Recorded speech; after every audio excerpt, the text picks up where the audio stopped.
राधे, कैसे हैं आप?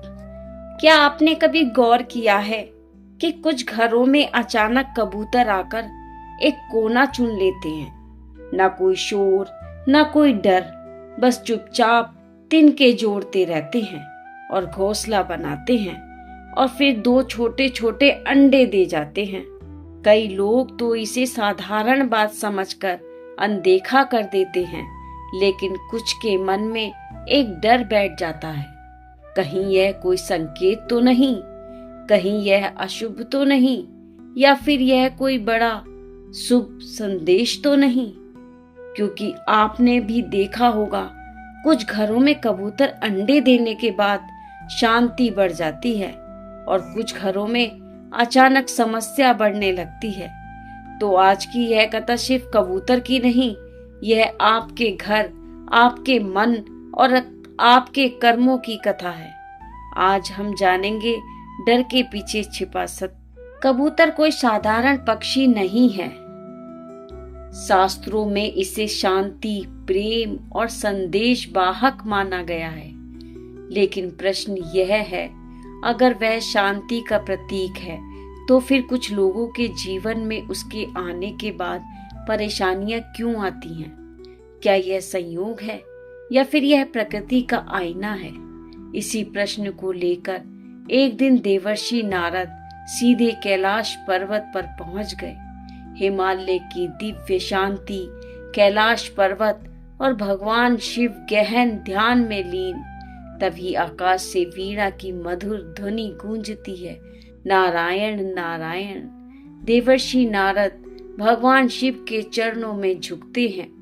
नारद जी कहते हैं, हे देवाधिदेव महादेव, आज मेरे मन में एक ऐसा प्रश्न है जो पृथ्वी लोक के हर गृहस्थ के मन में होता है।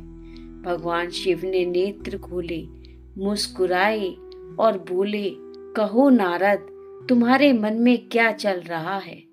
नारद जी कहते हैं, प्रभु, पृथ्वी पर कई घरों में कबूतर आकर अंडे देते हैं।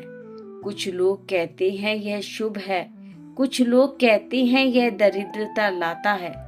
तो सत्य क्या है प्रभु? भगवान शिव गंभीर हुए और बोले, नारद, यह प्रश्न केवल कबूतर का नहीं है, यह प्रश्न मनुष्य की चेतना का है और उसका उत्तर मैं तुम्हें कथा के बिना नहीं दे सकता। भारत के एक छोटे से गांव में रघुनाथ नाम का एक गरीब किसान रहता था। न धन न वैभव, बस ईमानदार और मेहनती था। हर सुबह तुलसी के पास दिया जलाता और बस यही प्रार्थना करता, भगवान, मेरे बच्चों को भूखा मत रखना। एक दिन उसके घर की छत पर कबूतरों ने घोंसला बना लिया। कुछ दिनों बाद 2 अंडे। घर में एक अजीब सी शांति थी। लेकिन फिर धीरे धीरे समस्याएं बढ़ने लगी। फसल सूख गई, बेटा बीमार पड़ा, पत्नी कमजोर होने लगी। गांव वालों ने कहना शुरू किया, कबूतर का अंडा अशुभ होता है। रघुनाथ का मन टूट गया। एक रात वह आकाश की ओर देखकर बोला, अगर मैं दोषी हूं तो मुझे सजा दो, पर मेरे बच्चों को मत दो। तभी गांव में एक दिव्य संत आए। संत ने रघुनाथ की पीड़ा सुनी और कहा, बेटा, कबूतर तुम्हारे दुख का कारण नहीं है, वो तो आईना है। जो पहले से जीवन में चल रहा था वह उसके आने के बाद साफ दिखने लगा है। डरने की नहीं, सुधारने की जरूरत है। घर को साफ रखो, मन को शांत रखो, कलह छोड़ो, दान करो, सेवा करो।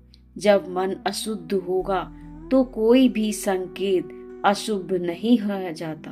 भगवान शिव कथा समाप्त करते हुए बोले, नारद, अब समझ गए, संकेत डराने नहीं आते, संकेत जगाने आते हैं। नारद जी ने हाथ जोड़ दिए। भक्तों, अगर आपके घर में कभी कबूतर अंडे दे जाएं, तो डरिए मत। अपने मन को देखिए, अपने घर को देखिए और अपने कर्मों को सुधारिए। अगर यह कथा आपके मन को छू गई हो तो इसे लाइक, शेयर और कमेंट करें और ऐसे ही आध्यात्मिक रहस्यों के लिए चैनल को सब्सक्राइब करना ना भूलें। और कमेंट में लिखे राधे राधे।